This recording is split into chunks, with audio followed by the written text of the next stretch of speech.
এই যে মন্দিরটা দেখছেন এটা হচ্ছে ভবতারিণী মায়ের মন্দির।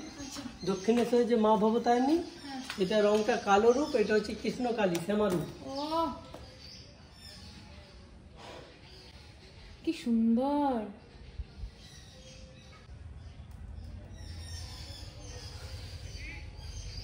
এখানে কি হতো এখানে? এটা ভবতারিণী মায়ের মন্দির। দক্ষিণেশ্বরে যে মা ভবতারিণী সেটা কালো রূপ, এটা কৃষ্ণকালীর রূপ শ্যামা রূপ। এখানে ঠাকুর পুজো পাঠ করতেন। ঠাকুর করতেন না রামকৃষ্ণ ঠাকুর? তারপর ওই যে দক্ষিণেশ্বরে চলে গেল, ভাই নিয়ে চলে গেছিল, বদমাইশি করতেন, পড়াশোনা করতেন না। হ্যাঁ, প্রথমে ঠাকুর এখানে করতেন পুজো না? রাধাচরণ দাসের ঠাকুর বাড়ি। কোনটা? এটা রাধাচরণ দাসের বাড়ি। এই যে এটা না? কোন বাড়িটা? ওটা রাধাচরণ দাসের বাড়ি। আচ্ছা, এটা ওনাদের ঠাকুর বাড়ি। ও, ওনাদেরই ঠাকুর বাড়ি, মায়ের বাড়ি না?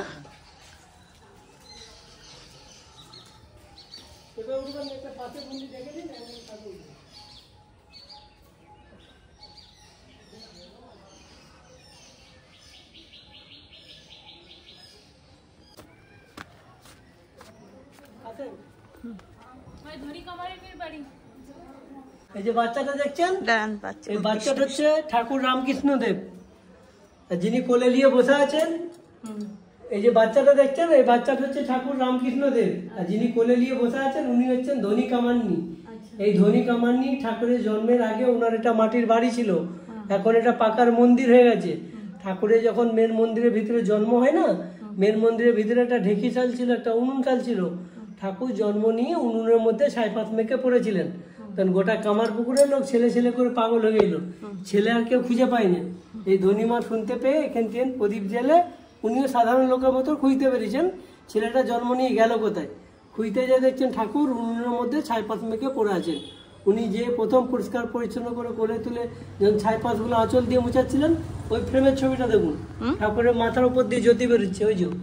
ওই যে কাঁচের মধ্যে যে বাচ্চাটা আছে, ওই মাথার উপর দিয়ে জ্যোতি বেরোচ্ছে দেখুন, ওই যে হ্যাঁ, উনি তখন বলেছিলেন এই ছেলেতে গা দিয়ে জ্যোতি বেরোচ্ছে, ছেলে তো কোনো সাধারণ ছেলে নয়। ওই জন্য পরিষ্কার পরিচ্ছন্ন করে কোলে তুলেছিলেন বলে সেই থেকে উনি হয়েছিলেন দাইমা। ঠাকুর এখানে আসতেন, খেলা করতেন, মা মা করে খুব শ্রদ্ধা করতেন। উনিও ঠাকুরকে ছেলের মতনই ভালোবাসতেন।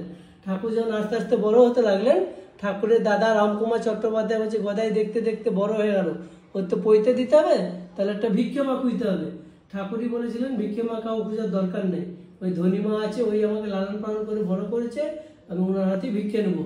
ঠাকুরের দাদা বলছে না, এনারা তো শূদ্র জাত, কামারদের, আমরা হচ্ছি ব্রাহ্মণদের, তোকে পৈতের সময় ভিক্ষে নিতে গেলে প্রথম ভিক্ষে ব্রাহ্মণের মেয়ে হাতেই নিতে হবে। ঠাকুরই বলেছিলেন দেখো দাদা, মায়েদের না কোনো জাত হয় না, মা তো মা, মায়ের আবার কিসের জাত? তোমরা যদি আমাকে পৈতে দিবা মনে করেছো, এই প্রথম ভিক্ষে ওনার হাতেই নেবো, নাহলে পৈতেই নেবো না। সেই দিকে উনি পৈতের সময় ভিক্ষে দিয়েছিলেন বলে দাইমা থেকে ভিক্ষে মা হয়েছিলেন। আর এই পুরো পাড়াটা হচ্ছে ধনী মায়েরই বংশধরদের পাড়া, এটা কর্মকার পাড়া। ঠাকুরের আমলে এখানে বড় বড় কামারশাল ছিল, লোহা পিটারের কাজ চলতো, এখন ঘরে ঘরে সব সোনার দোকান। এই ধনী মা যে আপনারা দেখছেন, ইনি কোনো সাধারণ মেয়ে নন, ইনি হচ্ছেন অষ্টসখীর একটা সখী। যেমন রানী রাসমণি সিরিয়ালে আর অষ্টসখী এক সখী, উনি হচ্ছেন অষ্টসখীর একটা সখী। ঠাকুরের বাবা গেছিলেন গয়া নিজের বাবাকে পিণ্ডদান দিতে, ওইখানে ঠাকুরের বাবাকে নারায়ণ স্বপ্ন দিয়ে বলেছিল আমি তোমার বাড়িতে আশ্রয় নিতে চাই। উনি তখন বলেছিলেন তুমি যে আমাকে আশ্রয় চাইছো, আমার তো বাড়ি ঘর দুয়ার 1.5 গ্রাম, তুমি কেড়ে নিলে আমি তোমাকে কোথায় রাখবো আর কি খাওয়াবো? আমার তো লাহাবাবুরা দয়া করে রেখেছে। ঠাকুরের বাবাকে নারায়ণ বলেছিলেন তুমি যে জায়গায় থাকবে শুধু আমাকে 1 গ্লাস জল, একটা তুলসী পাতা দিবে, তাহলেই হবে, আর কিচ্ছু চাইনি আমার। বললো বেশ তাই হবে। এসে ঠাকুরের মাকে বলছে তোর মেন মন্দির যেটা বন্ধ আছে, ওই ভিতরে একটা যোগী শিবের মন্দির আছে। ঠাকুরের মাকে বলছে গয়া যেরকম একটা স্বপ্ন দিলাম, ঠাকুরের মা তখন বলছে ওই মেন মন্দিরের ভিতরে শিব মন্দিরটাই সন্ধ্যে দেখাতে গেছিলাম, ওইখান থেকে জ্যোতি বেরিয়ে আমার পেটে ঢুকে গেল। অর্থাৎ ঠাকুরের জন্ম হচ্ছে শিবের জ্যোতি থেকে। আর যে কোনো অবতার যখন জন্ম নেয় না, তাকে লালন পালন করার জন্য তার দাসীরাও পিছনে পিছনে জন্ম নেয়। ইনি হচ্ছেন অষ্টসখীর একটা সখী। এনারা এখানে সংসার করতে আসেন, এসেছেন মানুষকে পথ দেখাতে, এসেছেন পথ দেখিয়েছেন চলে গেছেন। যারা যারা ঠাকুরকে চিনতে পেরেছেন তাদেরও দেখুন 16টা ঠাকুরের মেন ভক্ত লোক আছে, তাদেরও মন্দিরের ভিতরে ছবি টাঙানো আছে, তাদেরকেও আমরা প্রণাম করি। কেন করি? তারা ঠাকুরকে চিনেছিলেন বলে। সব জায়গায় যেতেন। ঠাকুরের আমলে মন্দিরটা প্রতিষ্ঠিত বলে সব হিন্দু লোকেরা এখানে পুজো করে। কি কি ফকিরা এটা? পীর বাবার মন্দির, পীর বাবা। আচ্ছা আচ্ছা। পীর বাবা মন্দিরটা মুসলিমদের ঠাকুর। হ্যাঁ হ্যাঁ ঠাকুর রামকৃষ্ণদেব কোনোদিনের জন্য জাতপাত মানতেন না, হ্যাঁ হ্যাঁ। উনি সব জায়গায় যেতেন। ঠাকুরের আমলে মন্দিরটা প্রতিষ্ঠিত বলে সব হিন্দু লোকেরা এখানে পুজো করে। তুমি আচ্ছা।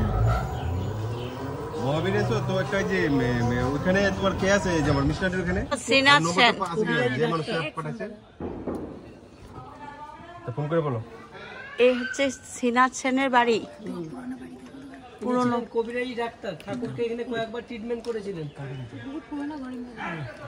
হ্যাঁ শ্রীনাথ ঠাকুরকে সেন। এখানে কয়েকবার ট্রিটমেন্ট করেছিলেন, হ্যাঁ চিকিৎসা করেছিলেন। এখন এটা দুর্গা মণ্ডপ হয়েছে, হ্যাঁ। দুর্গা পুজো এখানেও হয়।